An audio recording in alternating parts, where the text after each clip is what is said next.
आप में से कितने लोगों ने अपने जीवन में शत्रुओं का सामना किया है?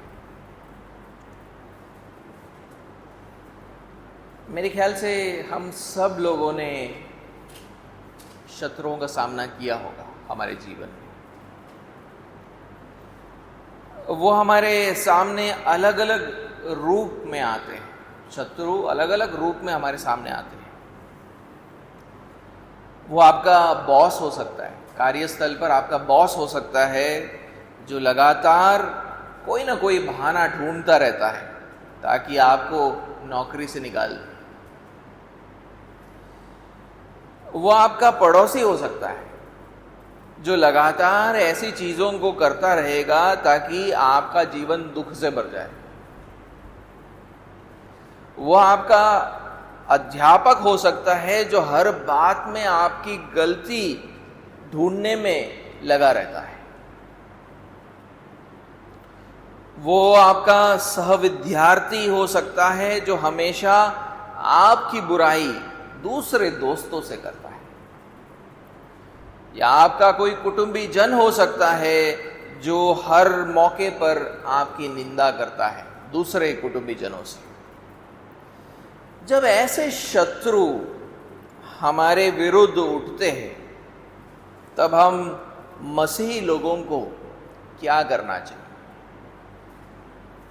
इसी बात को हम सीखते हैं भजन 54 में, जिसको दाऊद ने लिखा था। तो आए हम उसको आज पढ़े। भजन 54। हे परमेश्वर, अपने नाम के द्वारा मेरा उद्धार कर और अपने पराक्रम से मेरा न्याय कर। हे परमेश्वर, मेरी प्रार्थना सुन ले, मेरे मुंह के वचनों की ओर कान लगा, क्योंकि परदेसी मेरे विरुद्ध उठे हैं और कुकर्मी मेरे प्राण के ग्राहक हुए हैं। उन्होंने परमेश्वर को अपने सम्मुख नहीं जाना। देखो, परमेश्वर मेरा सहायक है, प्रभु मेरे प्राण के संभालने वालों के संग है। वह मेरे द्रोहियों की बुराई को उन्हीं पर लौटा देगा। हे परमेश्वर, अपनी सच्चाई के कारण उनका विनाश कर। मैं तुझे स्वेच्छा बलि चढ़ाऊंगा। हे यहोवा, मैं तेरे नाम का धन्यवाद करूंगा, क्योंकि ये उत्तम है, क्योंकि तूने मुझे सब दुखों से छुड़ाया है और मैं अपने शत्रुओं पर दृष्टि करके संतुष्ट हुआ हूं। आज के प्रचार का पहला जो बिंदु है वो ये है कि यीशु मसीह के नाम से परमेश्वर से प्रार्थना करें। तो मैंने पूछा, जब शत्रुओं का सामना करें तो हमें क्या करना चाहिए? तो हमें ये करना चाहिए, यीशु मसीह के नाम से परमेश्वर से प्रार्थना करें। इस भजन के पहले 3 आयतों में दाऊद के कई प्रार्थनाओं में से एक प्रार्थना को यहां पर लिखित रूप में प्रस्तुत किया गया है। और दूसरे आयत में बिल्कुल स्पष्ट रीति से वो खुद भी बोलता है, हे परमेश्वर, मेरी प्रार्थना सुन ले। तो यहां पर उसकी प्रार्थना को यहां पर लिखा गया है। पहले आयत में दाऊद की विनती इस बात को दर्शाता है कि वो इस परमेश्वर को जानता है। पहला आयत में दाऊद की जो विनती है वो इस बात को दर्शाता है कि वो इस परमेश्वर को जानता है। वो कहता है, हे परमेश्वर, अपने नाम के द्वारा मेरा उद्धार कर और अपने शक्ति से या अपने सामर्थ्य से या अपने पराक्रम से मेरा न्याय कर। 2 चीजों को मैं वहां पर देख पाता हूं। पहली बात ये कि वो परमेश्वर के नाम को जानता है।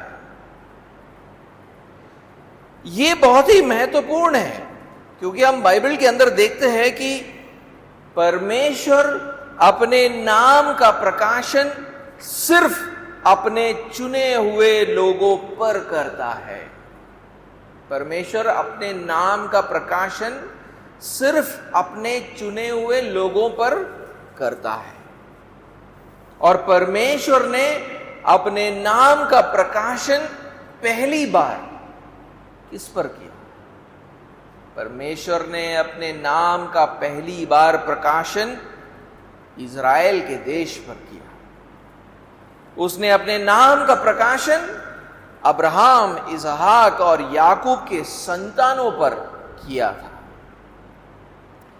भविष्यवक्ता मूसा के द्वारा उसने अपना नाम उन पर प्रकाशित किया। पहली बार वो अपना नाम का प्रकाशन कहां करता है? निर्गमन का किताब 3 अध्याय और 15वां आयत। निर्गमन 3 और उसका 15वां आयत देखिए, वहां पर वो मूसा से क्या कहते हैं। फिर परमेश्वर ने मूसा से यह भी कहा, तू इज़राइलियों से यह कहना, तुम्हारे पितरों का परमेश्वर अर्थात अब्राहम का परमेश्वर, इसहाक का परमेश्वर और याकूब का परमेश्वर यहोवा, उसी ने मुझको तुम्हारे पास भेजा है। तो परमेश्वर का नाम क्या है? यहोवा। देख, सदा तक मेरा नाम यही रहेगा और पीढ़ी से पीढ़ी में मेरा स्मरण इसी से हुआ करेगा। तो परमेश्वर अपने नाम का प्रकाशन करता है। यहां पर कहता है कि मेरा नाम क्या है? यहोवा है। इब्रानी भाषा में उसी शब्द को याहवे कहते हैं, याहवे। और फिर परमेश्वर ने उनसे ये प्रतिज्ञा की कि वो उन्हें मिस्र से बचाकर वाचे के जमीन में लेकर आएगा। तो पहले अपना नाम का प्रकाशन उन पर करता है और फिर उन्हें प्रतिज्ञा देता है कि मैं तुम्हें छुटकारा दूंगा, मैं तुम्हें मिस्र के दासत्व से छुड़ाकर वाचे के जमीन पे ले आऊंगा। वहां पर 17वें आयत को पढ़े, निर्गमन 3 का 17वां आयत पढ़े। और मैंने ठान लिया है कि तुमको मिस्र के दुखों में से निकालकर कनानी, हिती, एमोरी, परिजी, हिबी और यबूसी लोगों के देश में ले चलूंगा, जो ऐसा देश है कि जिसमें दूध और मधु की धाराएं बहती हैं। तो परमेश्वर ने अपने नाम का प्रकाशन किसके ऊपर किया? इज़राइल देश पर किया, अब्राहम, इसहाक और याकूब के संतानों पर किया और उनको प्रतिज्ञा दी कि मैं तुमको तुम्हारे शत्रुओं से बचाकर तुम्हें वाचे के जमीन पे ले जाऊंगा। और दाऊद इज़राइल के देश का एक संतान था। वो अब्राहम, इसहाक और याकूब के वंशज का था, जिसने ये जाना था कि परमेश्वर का नाम क्या है। हमारे परमेश्वर का नाम यहोवा है। वो जानता था इस बात को। दाऊद परमेश्वर के नाम को जानता था और इसलिए परमेश्वर के शक्ति का भी उसने अनुभव किया था। दाऊद परमेश्वर के नाम को जानता था और इसलिए परमेश्वर के शक्ति का अनुभव उसने किया था। जो उसके नाम को जानते हैं, जो उसके नाम को जानते हैं, उनको बचाने के लिए परमेश्वर अपनी शक्ति का प्रयोग करता है। यानी जो लोग उसके नाम को नहीं जानते हैं, उनके लिए वो अपनी शक्ति का प्रयोग नहीं करता है। जो लोग उसके नाम को जानते हैं, उनको बचाने के लिए परमेश्वर अपनी शक्ति का प्रयोग करता है। इसीलिए व्यवस्था विवरण पढ़े, व्यवस्था विवरण और उसका 3 अध्याय और 24वां आयत। व्यवस्था विवरण 3 अध्याय और 24वां आयत। हे प्रभु यहोवा, देखिए वो नाम वहां पर आ रहा है, हे प्रभु यहोवा, तू अपने दास को अपनी महिमा और बलवंत हाथ दिखाने लगा है। स्वर्ग में और पृथ्वी पर ऐसा कौन देवता है जो तेरे से काम या तेरे जैसे काम और पराक्रम के कर्म कर सके। वहां पे जो शब्द का प्रयोग हुआ है पराक्रम, ये वही शब्द है जिसका प्रयोग दाऊद हमारे आयत में करता है, पराक्रम। हाँ, मूसा उस पराक्रम के कर्म अथवा शक्ति का उल्लेख यहां पर कर रहा है जिसका परमेश्वर ने इज़राइल के शत्रुओं को हराने के लिए किया था। हाँ, मूसा बोल रहा है कि मैंने तेरे पराक्रम के कर्म देखे, मैंने तेरी शक्ति को देखा है। कैसे देखा?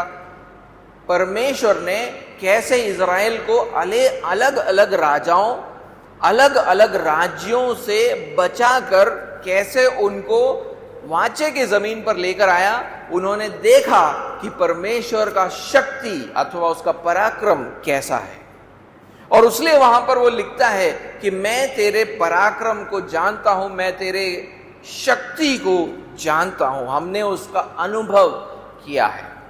तो पहले जब दाऊद हमारे आयत में, पहले आयत में कहता है, हे परमेश्वर अपने नाम के द्वारा मेरा उद्धार कर और अपने पराक्रम अथवा अपने शक्ति से मेरा न्याय कर, वो परमेश्वर से कह रहा है मैं तुझे जानता हूं, मैं तुझे जानता हूं परमेश्वर, मैं तेरा नाम जानता हूं जिसको तूने मुझ पर प्रकाशित किया है या हम पर प्रकाशित किया है, इज़राइल के देश पर प्रकाशित किया है। हम तुझे जानते हैं। और वो कहता है कि और मैं तेरी शक्ति को भी जानता हूं जिसके द्वारा तूने हमें हमारे शत्रुओं से बचाकर रखा है। तो दोनों बातों को वो वहां पर करता है कि तूने अपने नाम को प्रकाशित किया है, इसलिए मैं तेरे नाम को जानता हूं, और क्योंकि हम तेरे नाम को जानने वाले लोग हैं, हम तेरे पराक्रम अथवा तेरे शक्ति को भी जानते हैं, क्योंकि तूने उसी का प्रयोग करके आज तक हमें हमारे शत्रुओं से बचा कर रखा है। और परमेश्वर के इस उपकार के कारण वो साहस के साथ परमेश्वर से प्रार्थना करता है। अगर आप परमेश्वर को जानते हैं और आपने परमेश्वर के पराक्रम, उसके शक्ति को अपने जीवन में अनुभव किया है, तो वो आपको साहस देता है प्रार्थना करने के लिए, आपको एक बल देता है कि मैं इस परमेश्वर के पास प्रार्थना में जा सकता हूं, क्योंकि पिछले दिनों में आपका अनुभव ऐसा ही रहा है। आपने उसको जाना है, आपने उसके पराक्रम, उसके शक्ति का अनुभव किया है, और इसीलिए आपके पास एक साहस है कि मैं फिर से उसी परमेश्वर के पास जा सकता हूं, उसका नाम लेकर उसके पराक्रम, उसकी शक्ति के लिए मांग सकता हूं। उसीलिए वो दूसरे आयत में वो कहता है, हे परमेश्वर मेरी प्रार्थना सुन ले, मेरे मुंह के वचनों की ओर तू कान लगा। तो वो जिस परमेश्वर को जानता है और जिसके शक्ति का उसने अनुभव किया है, उससे वो कहता है साहस के साथ, हे परमेश्वर तू मेरी प्रार्थना को सुन ले, मेरे मुंह के वचनों की ओर कान लगा। तो क्या आप इस परमेश्वर को जानते हैं जो आपको सारे शत्रुओं से बचा सकता है? मुझे मालूम नहीं आपके जीवन में आज कौन से शत्रु काम कर रहे हैं, लेकिन क्या महत्वपूर्ण बात यह है कि क्या आप इस परमेश्वर को जानते हैं जो आपको इस शत्रु से बचा सकता है? क्या आप उसके नाम को जानते हैं? क्या आपने उसकी शक्ति का अनुभव किया है? अगर आप मुझसे कहोगे कि हां, उसका नाम तो यहोवा है और मैंने उसके बचाने वाले शक्ति का अनुभव किया है, तो मैं आपसे कहूंगा कि शायद आप उसको जानते नहीं। आप मुझसे अगर कहोगे कि हाँ उसका नाम यहोवा है और मैंने उसके शक्ति का अनुभव किया है, बस इतना ही आप कहोगे, तो मुझे भरोसा नहीं होता है कि आप सच में इस परमेश्वर को जानते हो। क्यों? क्योंकि 2000 साल पहले परमेश्वर ने अपने लोगों को एक नया नाम दिया, एक नए नाम का प्रकाशन उसने अपने लोगों को दिया, जिसके द्वारा उसके लोग अपने शत्रुओं से बच सकते हैं, और वो नाम है उसके पुत्र का, अर्थात प्रभु यीशु मसीह। इस नाम को जानना बहुत जरूरी है। आज परमेश्वर के नए वाचे में, यानी पुराना वाचा जो इज़राइल के साथ बांधा गया, उसमें लोग परमेश्वर को यहोवा के नाम से जानते थे, लेकिन हम जो नए वाचे में है, हम परमेश्वर को प्रभु यीशु मसीह के नाम से जानते हैं।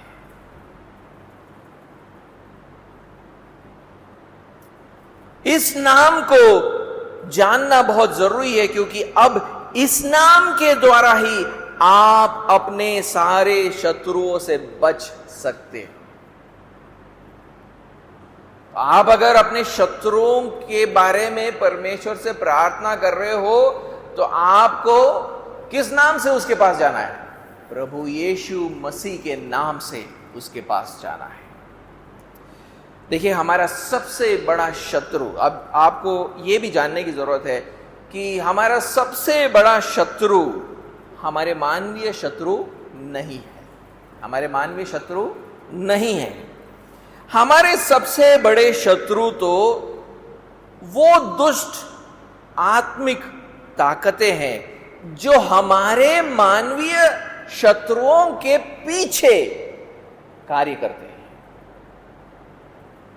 ये आत्मिक ताकतें हर प्रकार के भ्रम, झूठ, परीक्षाएं, संकटों और फंदों को इस दुनिया के लोगों के द्वारा भेजकर हमें अपना दास बनाकर रखता है।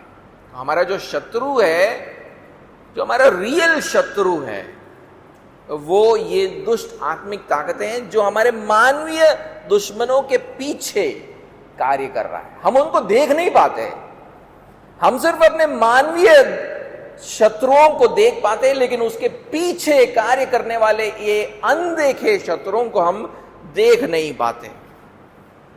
लेकिन वही है जो हमें पाप में धकेल कर, पाप के दोष के द्वारा हम पर नियंत्रण करता है, हमें पाप में भेजता है और पाप का दोष लगाकर हम पर नियंत्रण करता है।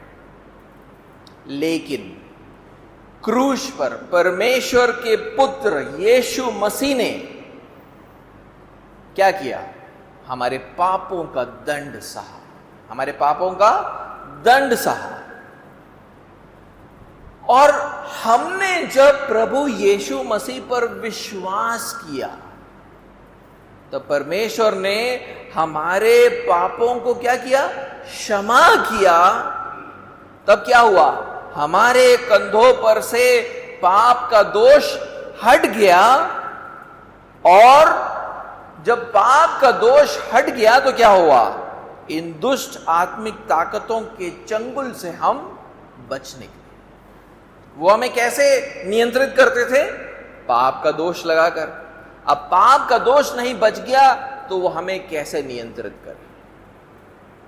और परमेश्वर ने ये सब अपने शक्ति के द्वारा किया, जिसको उसने विश्वासियों पर भेजा है, विश्वासियों पर भेजा है।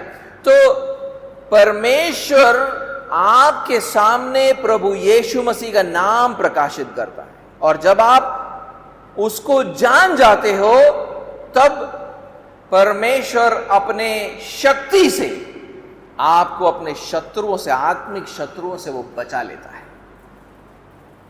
तो जैसे ही आप प्रभु यीशु मसीह के नाम को जानते हो, तब आप अपने शत्रुओं से, आत्मिक शत्रुओं से बच जाते हैं। हमने इसको बहुत बार देखा है, लेकिन हम फिर से एक और बार पढ़ेंगे। एफेसियों के पहले अध्याय में जाएंगे और वहां पर इस बात को लिखा हुआ है। तो यहां पर जो है पौलुस प्रार्थना कर रहा है, पहले अध्याय उसके 19वें आयत से 23वें आयत में, 19वें आयत से 23वें आयत में, पहला अध्याय लिखता है, उसकी सामर्थ हम में जो विश्वास करते हैं कितनी महान है। यानी वो बोल रहा है कि परमेश्वर का एक सामर्थ हम में है। किन में है? जो विश्वास करते हैं। किस पर विश्वास करते हैं? प्रभु यीशु मसीह पर विश्वास करते हैं।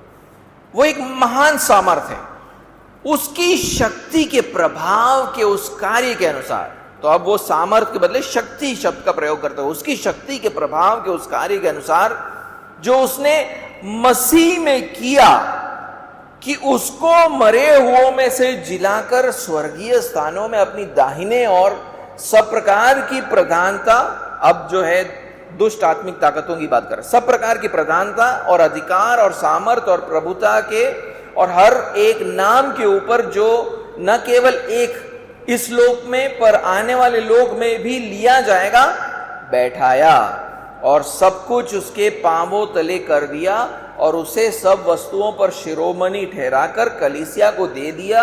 यह उसकी देह है और उसी की परिपूर्णता है जो सब में सब कुछ पूर्ण करता है। इन आयतों के अंदर जो बात कहा जा रहा है वो संक्षिप्त में अगर मैं बोलूं तो वो ये है कि जिस शक्ति का प्रयोग कर परमेश्वर ने यीशु मसीह को हर दुष्ट आत्मिक ताकत पर शासक बनाया, वही शक्ति आज यीशु मसीह पर विश्वास करने वालों में कार्य करता है।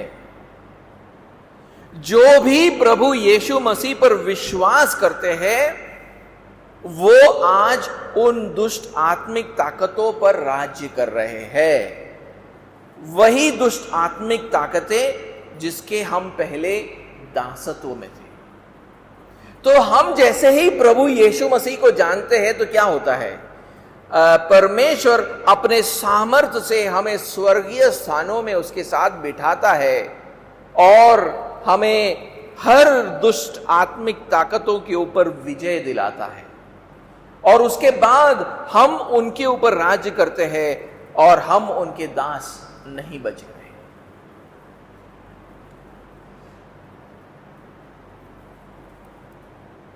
जो भी प्रभु यीशु मसीह पर विश्वास करते हैं वो आज सारे दुष्ट आत्मिक ताकतों पर राज्य करते हैं। वही दुष्ट आत्मिक ताकतें जिसके वो पहले दास हुआ करते थे। और इसीलिए प्रेरित पतरस ये कहता है, प्रेरितों की कृत्य 4 अध्याय और उसके 12वें आयत, प्रेरितों का कृत्य 4 अध्याय और 12वां आयत कहता है, किसी दूसरे के द्वारा उद्धार नहीं, क्योंकि स्वर्ग के नीचे मनुष्यों में और कोई दूसरा नाम नहीं दिया गया जिसके द्वारा हम उद्धार पा सके। यानी सिर्फ यीशु मसीह के नाम से आपका उद्धार हो सकता है। आपको आपके दासत्व से, आत्मिक दासत्व से बचाने के लिए एक ही नाम दिया गया है और वो है प्रभु यीशु मसीह का। जब मसीहों के विरुद्ध शत्रु उठते हैं तब जो पहली बात उनको करनी चाहिए वो ये है कि प्रभु यीशु मसीह के नाम से परमेश्वर से प्रार्थना करें। तो यानी आज आप अगर किसी आपके जीवन में शत्रु काम कर रहे हैं, वो कोई भी हो सकता है, आपका बॉस हो सकता है, आपका पड़ोसी हो सकता है, आपका सहविद्यार्थी हो सकता है, आपका कोई कुटुंबीजन हो सकता है, पहली चीज आपको क्या करना है? आपको परमेश्वर से प्रभु यीशु मसीह के नाम से प्रार्थना करना है। तो प्रार्थना करोगे तो क्या होगा? जब हम प्रभु यीशु मसीह के नाम से परमेश्वर के पास जाएंगे, तब परमेश्वर पवित्र आत्मा के द्वारा हमारे अंदर अपनी शक्ति का प्रयोग करेगा। पवित्र आत्मा के द्वारा हमारे अंदर जो है अपनी शक्ति का प्रयोग करेगा, और उससे क्या होगा?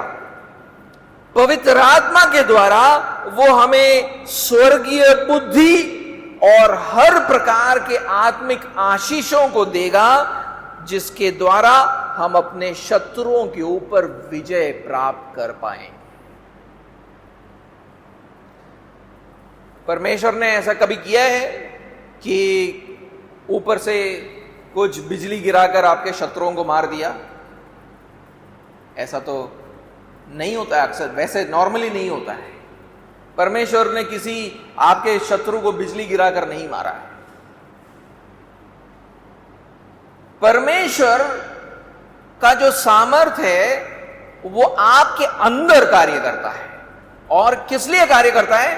ताकि आपको बुद्धि मिले, ताकि आपको हरेक आत्मिक आशीष से भरा जाए, और उस आशीष के द्वारा आप अपने शत्रुओं पर विजय प्राप्त कर पाओगे।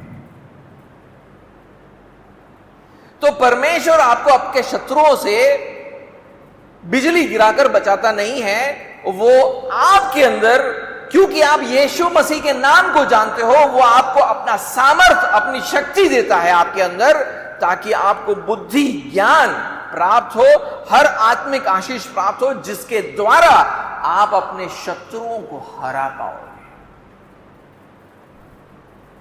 तो पहला चीज, जब आप अपने शत्रुओं का सामना कर रहे हो, तो आपको प्रार्थना करना चाहिए यीशु मसीह के नाम से। परमेश्वर को पता है मैं यीशु मसीह के नाम को जानता हूं, तो परमेश्वर तेरे सामर्थ, तेरे शक्ति को भेजकर तू मुझे अपने शत्रुओं से छुड़ा। तब परमेश्वर का सामर्थ, शक्ति आपके जीवन के अंदर कार्य करेगा। दूसरा पॉइंट, परमेश्वर न्याय करेगा। परमेश्वर न्याय करेगा। तीसरे आयत में दाऊद परमेश्वर को अपने शत्रुओं के बारे में बताता है। वो कहता है तीसरे आयत के पहले भाग में, क्योंकि परदेसी मेरे विरुद्ध उठे हैं और कुकर्मी मेरे प्राण के ग्राहक हुए हैं। यहां पर दाऊद दो ऐसे शब्दों का प्रयोग करता है जिसको बाइबल में साधारण रीति से गैर इजराइली लोगों के लिए अथवा गैर विश्वासी देशों के लिए इस्तेमाल किया जाता है। कौन से दो शब्द है? जाहिर है पहला शब्द है परदेसी, दूसरा जो शब्द है वो है कुकर्मी, लेकिन उसका अक्सर जो उसका अनुवाद होता है वो है भयंकर, भयानक, क्रूर। इन शब्दों का प्रयोग कर कर वो कुकर्मी शब्द का प्रयोग होता है। उदाहरण के लिए कुछ आयतों को पढ़ेंगे। यशायाह के 25वें अध्याय 3 आयत, यशायाह का 25वां अध्याय और उसके 3 आयत, इस कारण बलवंत राज्य के लोग तेरी महिमा करेंगे, भयंकर जातियों के नगरों में तेरा भय माना जाएगा। ये भयंकर शब्द, ये वही शब्द है जिसको वहां पर कुकर्म करके दाऊद के भजन में लिखा गया है। उसका अनुवाद है भयंकर, और किसके लिए इस्तेमाल किया गया है? जातियों के लिए, गैर इजराइलियों के लिए इस्तेमाल किया गया है। एहेजकेल का किताब निकाले, एहेजकेल का 28वां अध्याय और उसका 7वां आयत। एहेजकेल 28वां अध्याय 7वां आयत, इसलिए देख मैं तुझ पर ऐसे परदेसियों से चढ़ाई करूंगा जो सब जातियों से अधिक क्रूर है। ये वही शब्द है, क्रूर जो शब्द है ये वही शब्द है जिसको अनुवाद हमारे भजन में कुकर्म करके किया गया है। और लेकिन किसके लिए इस्तेमाल किया है? परदेसी देश जो उन पर चढ़ाई करते हैं उनके लिए इस्तेमाल किया गया है। और भी कई आयत है जिसके बारे में जिसको मैं पढ़ूंगा नहीं। तो ये ऐसा शब्द है जिसको अन्य जातियों के लिए प्रयोग किया जाता है, लेकिन हमारे भजन में दाऊद इन शब्दों का प्रयोग इजराइलियों के लिए करता है। और उनमें ऐसे भी लोग हैं जो उसी के यहूदा गोत्र से हैं। तो यानी यहां पर हमारे भजन में दाऊद इन दो शब्दों का प्रयोग इजराइलियों के लिए और खासकर अपने ही गोत्र के लोगों के लिए करता है। हम एक बार भजन में वापस जाएं और भजन शुरू होने से पहले एक शीर्षक दिया गया है, उसको एक बार पढ़े तो हमें वहां उसका संदर्भ पता चलेगा। वो शीर्षक में क्या लिखा है? भजन 54 क्या शीर्षक में क्या लिखा है? प्रधान बजाने वाले के लिए दाऊद का मुश्किल तार वाले बाजों के साथ। जब जिपियों ने आकर शाऊल से कहा, क्या दाऊद हमारे बीच में छिपा नहीं रहता? इस संदर्भ में इस भजन को लिखा गया है। जब जिपियों ने आकर शाऊल राजा से कहा, क्या दाऊद हमारे बीच में छिपा नहीं रहता? तो यहां पर जो है उस बात को लिखा गया है।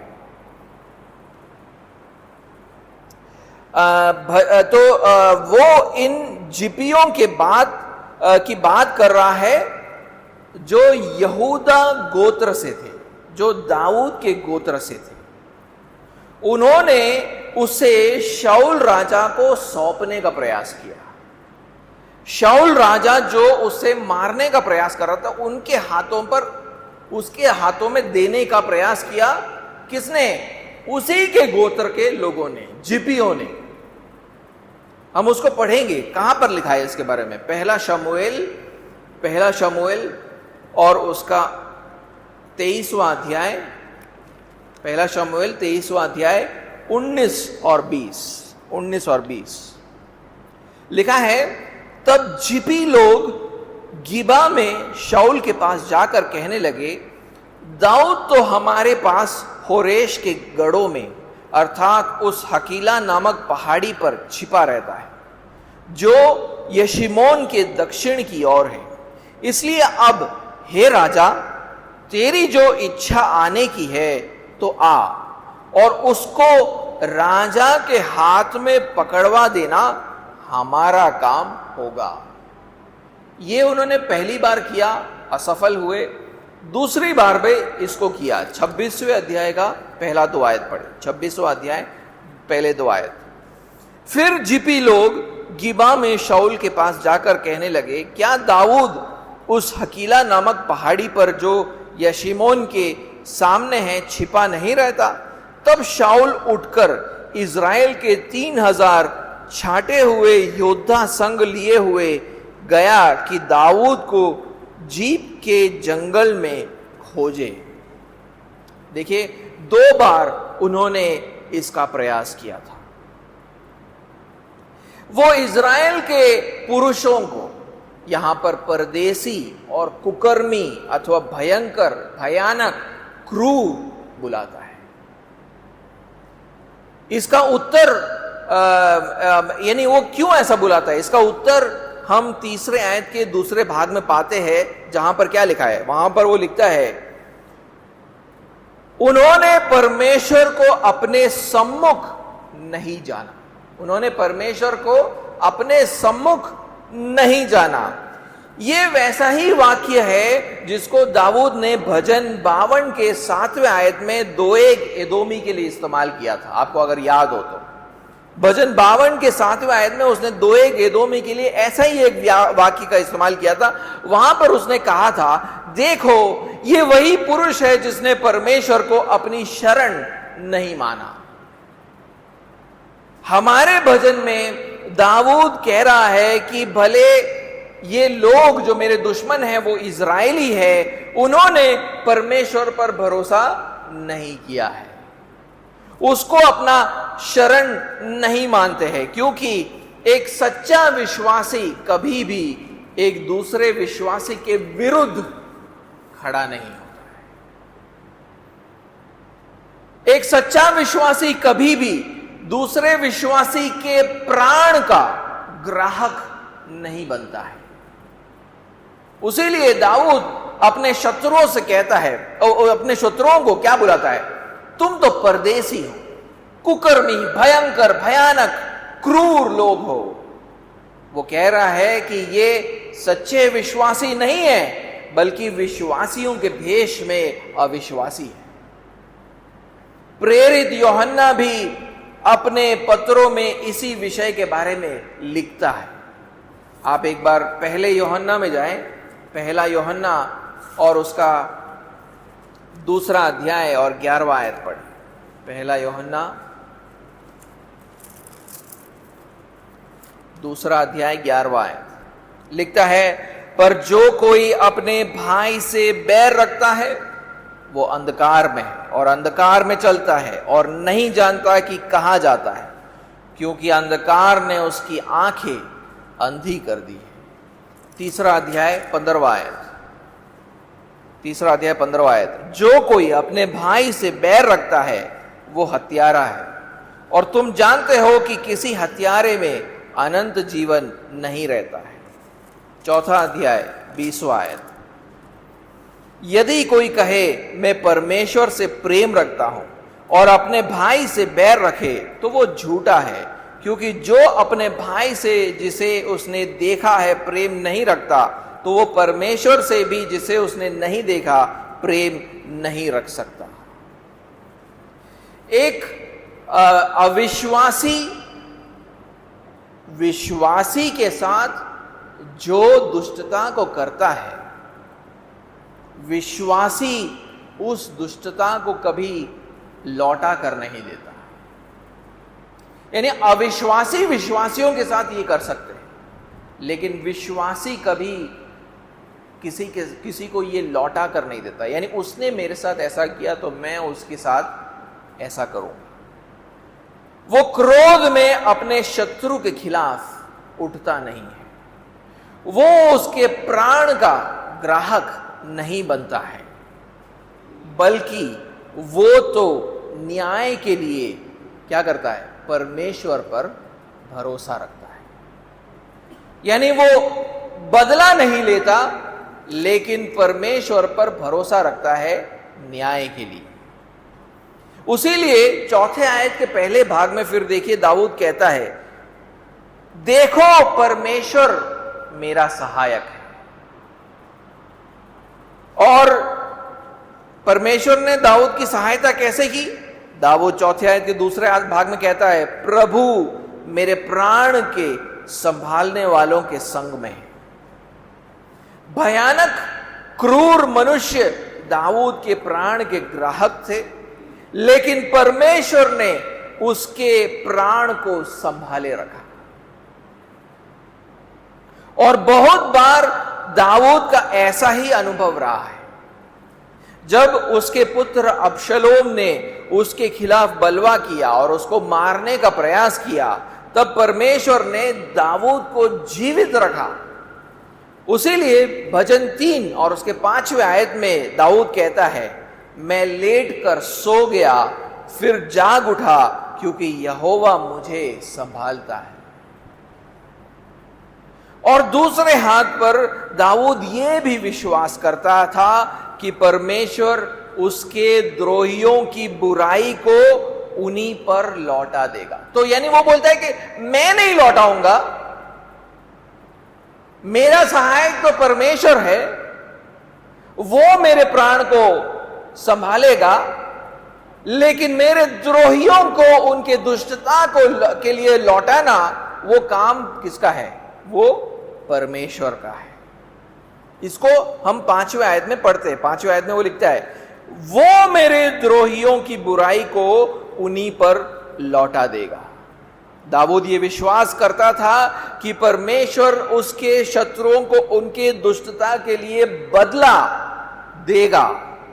परमेश्वर उसके शत्रुओं को उनके दुष्टता के लिए बदला कैसे देता है। दाऊद 5वें आयत के दूसरे भाग में कहता है, परमेश्वर अपनी सच्चाई अथवा विश्वास योग्यता के कारण उनका विनाश करेगा। 5वें आयत के दूसरे भाग में लिखा है, और हे परमेश्वर अपनी सच्चाई के कारण उनका विनाश कर।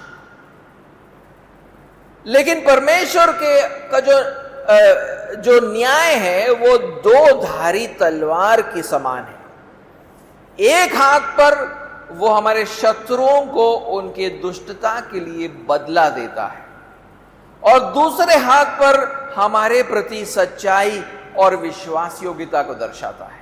ये दोनों ही बातें एक साथ चल रही हैं। यानी वो जब अपने हमारे शत्रुओं को उनकी दुष्टता के लिए लौटाता है, तब वो क्या कर रहा होता है? वो हमारे प्रति विश्वास योग्यता अथवा सच्चाई को दर्शा रहा होता है।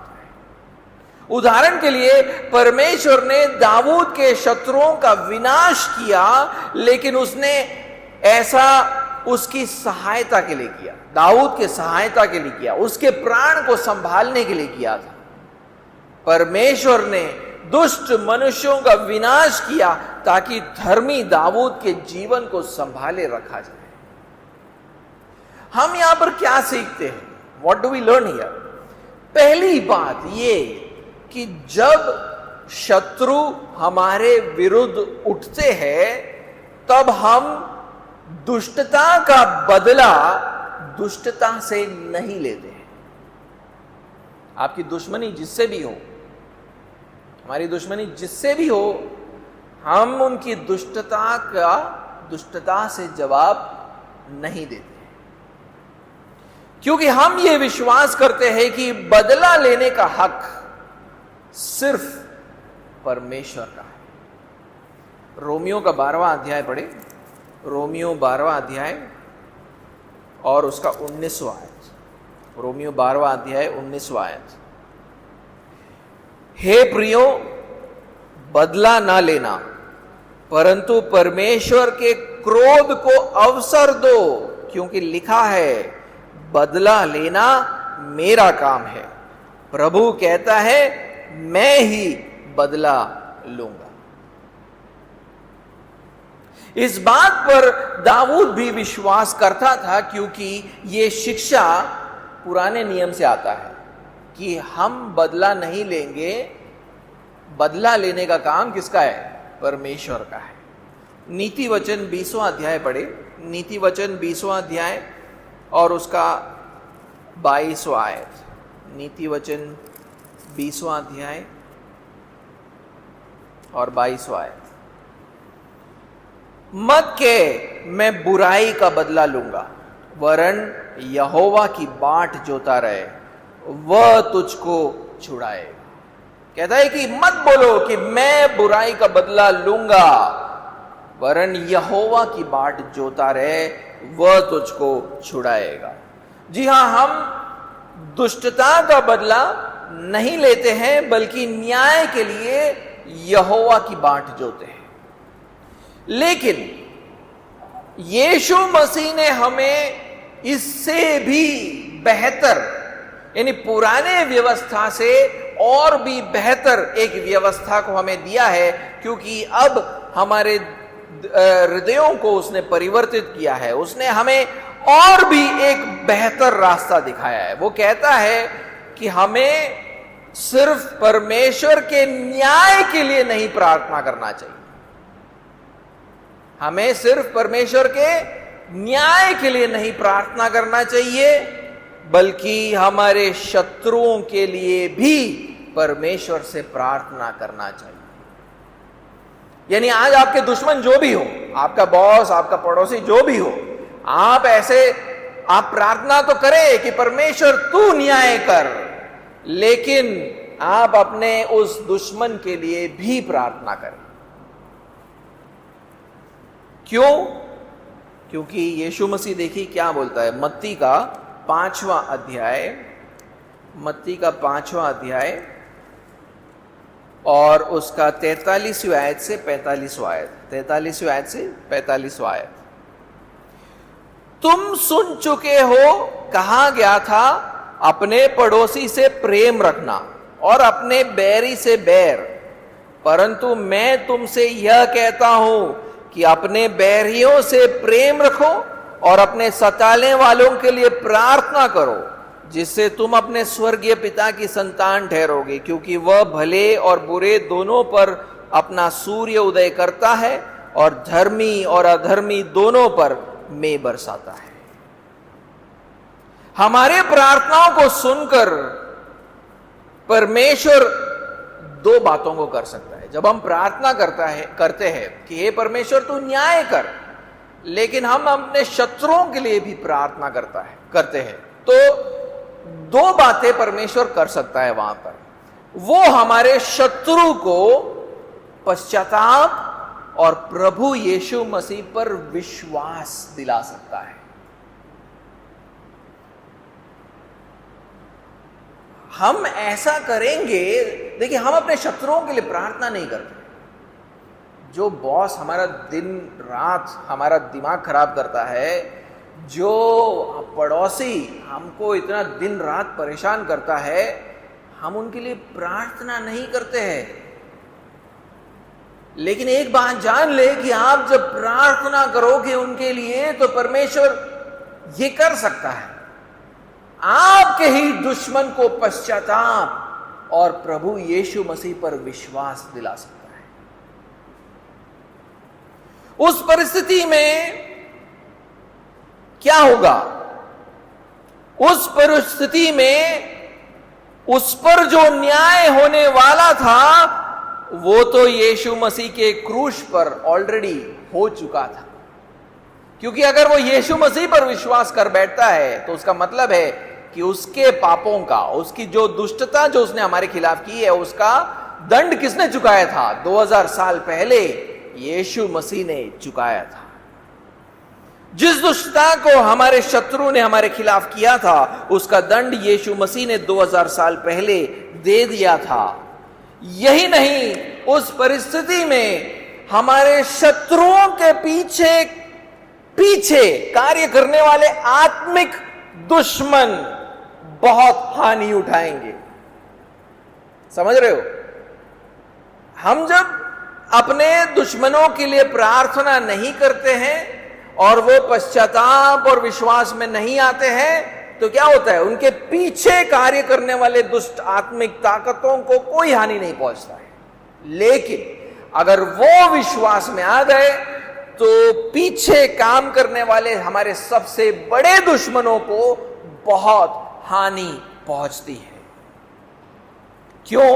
क्योंकि वो हमारे शत्रुओं पर नियंत्रण खो बैठते हैं। जो दुष्ट आत्मिक ताकतें हैं वो हमारे शत्रुओं पर नियंत्रण खो बैठते हैं, क्योंकि वही लोग इनका इस्तेमाल करते हैं हमें परेशान करने के लिए। लेकिन जब अगर वही विश्वास में आ जाए तो वो उसका नियंत्रण उसके ऊपर खो बैठता है और आपका शत्रु एक धर्मी जीवन जीना शुरू करता है। और ये हमारे लिए सबसे बड़ी जीत होगी। हमारे लिए तो ये और भी बेहतर होगा। दूसरे हाथ पर अगर परमेश्वर अपने बुद्धि के अनुसार हमारे शत्रु को पश्चाताप और विश्वास की ओर नहीं लेकर आने का निर्णय करता है, तो वो आपके शत्रु को आपके खिलाफ किए गए दुष्टता का दंड देगा। तो हमारा काम यह है कि हम हमारे शत्रु के लिए प्रार्थना करें, जब वो हमारे खिलाफ दुष्टता को करता है, और न्याय को हम परमेश्वर के हाथों में छोड़ दे। उसको कैसे करना है? क्या उसको हमारे शत्रु को पश्चाताप और विश्वास की ओर लेकर आना है या उसको दंडित करना है? जो भी है, हम परमेश्वर के हाथों में उस बात को छोड़ते हैं, क्योंकि बदला लेने का काम प्रभु का है। तीसरा और आखिरी जो पॉइंट है वो है परमेश्वर को धन्यवाद दे। परमेश्वर को धन्यवाद दे। परमेश्वर के न्याय को देखकर दाऊद की प्रतिक्रिया क्या है? 6वें आयत के पहले भाग में वो लिखता है, मैं तुझे स्वेच्छा बलि चढ़ाऊंगा। भजन का लेखक कहता है कि वो अपनी इच्छा से परमेश्वर के लिए बलि चढ़ाएगा, और ये धन्यवाद का बलिदान है, क्योंकि 6वें आयत के दूसरे भाग में वो कहता है, हे यहोवा मैं तेरे नाम को धन्यवाद करूंगा क्योंकि ये उत्तम है। दाऊद कहता है कि वो परमेश्वर के नाम का धन्यवाद करेगा, जो नाम यहोवा है, जिसको इज़राइल पर प्रकाशित किया गया था, क्योंकि दाऊद ये विश्वास करता है कि उसके शत्रु का विनाश करके परमेश्वर ने अपने लोगों पर करुणा को दर्शाया है। देखिए, वो परमेश्वर के नाम को धन्यवाद देता है। क्यों देता है? क्योंकि वो ये जानता है कि परमेश्वर ने अपने लोगों पर अपने नाम को प्रकाशित किया है, उसने आज मुझे मेरे शत्रुओं से बचाया है, उसने हम पर करुणा किया है, और इसीलिए हम उसको धन्यवाद देंगे। और दाऊद कहता है, यहोवा को धन्यवाद देना एक उत्तम बात है। वो कहना ये चाहता है कि परमेश्वर के लोग परमेश्वर के करुणा का अनुभव करते हैं और धन्यवाद देते हैं, तो वो एक उत्तम अथवा उचित बात है। दाऊद धन्यवाद के कारण को 7वें आयत में स्पष्ट करता है, कहता है, क्योंकि तूने मुझे सब दुखों से छुड़ाया है और मैं अपने शत्रुओं पर दृष्टि करके संतुष्ट हुआ।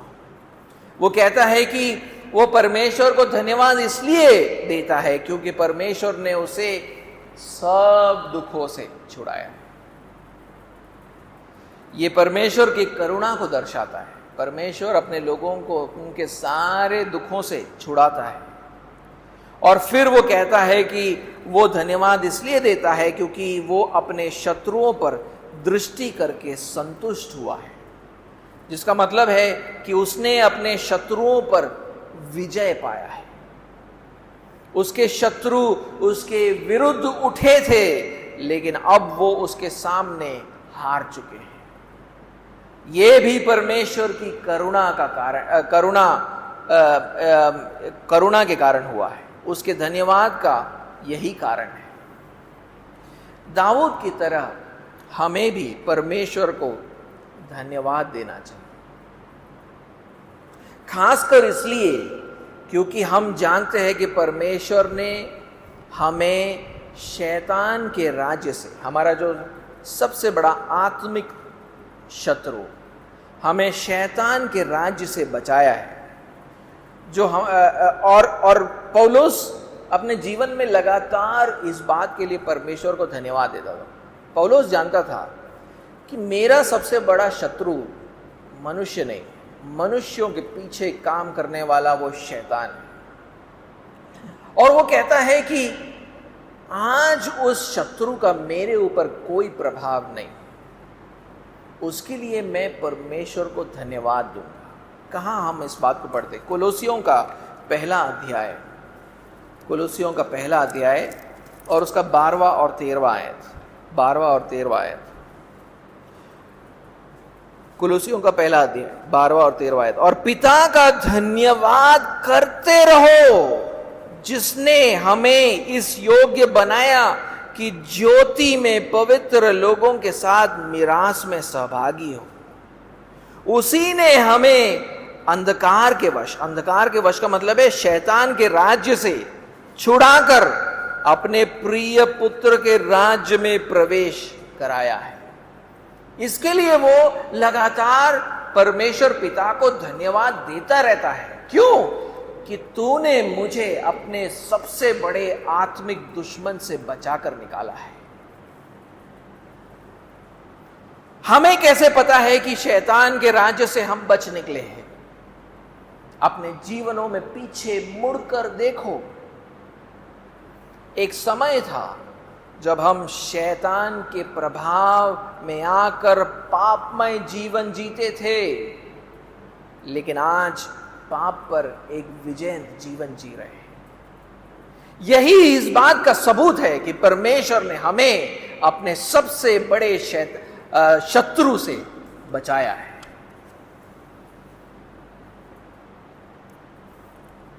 ऐसा नहीं है कि हम सिद्ध हो चुके हैं, लेकिन हम हर दिन हमारे प्रभु यीशु मसीह की तरह बनते जा रहे हैं। ये इस बात का सबूत है कि हमको परमेश्वर ने बचाया है अपने शत्रुओं से।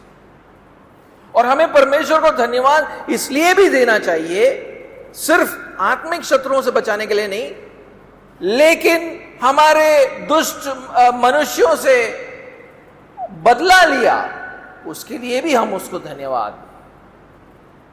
उन दुष्ट आत्मिक मनुष्य जिसको शैतान ने हमारे खिलाफ प्रयोग किया था, उनसे बचाया, उनको उनके दुष्टता के लिए बदला दिया, उसके लिए भी हम परमेश्वर को धन्यवाद देते। पौलुस ये भी करता था। दूसरे तीमुथियुस के 4 अध्याय और उसके 14 आयत को पढ़े। दूसरे तीमुथियुस के 4 अध्याय और 14 आयत कहता है, सिकंदर टटेरे ने मुझसे बहुत बुराइयां की है, प्रभु उसे उसके कामों के अनुसार बदला देगा। वो ये मानता था कि मुझ पर बुराई करने वाले उस व्यक्ति पर उस परमेश्वर जो है वो बदला लेगा। अपने जीवनों में पीछे मुड़कर देखे और उन सब मनुष्यों के बारे में आप सोचे जिन्होंने एक समय पर आपको हानि पहुंचाने का प्रयास किया था। आज वो कहां पर है? आज उनका हमारे जीवनों पर कोई प्रभाव बच नहीं गया है, और इस बात को परमेश्वर ने किया है, और इसलिए भी हम परमेश्वर को धन्यवाद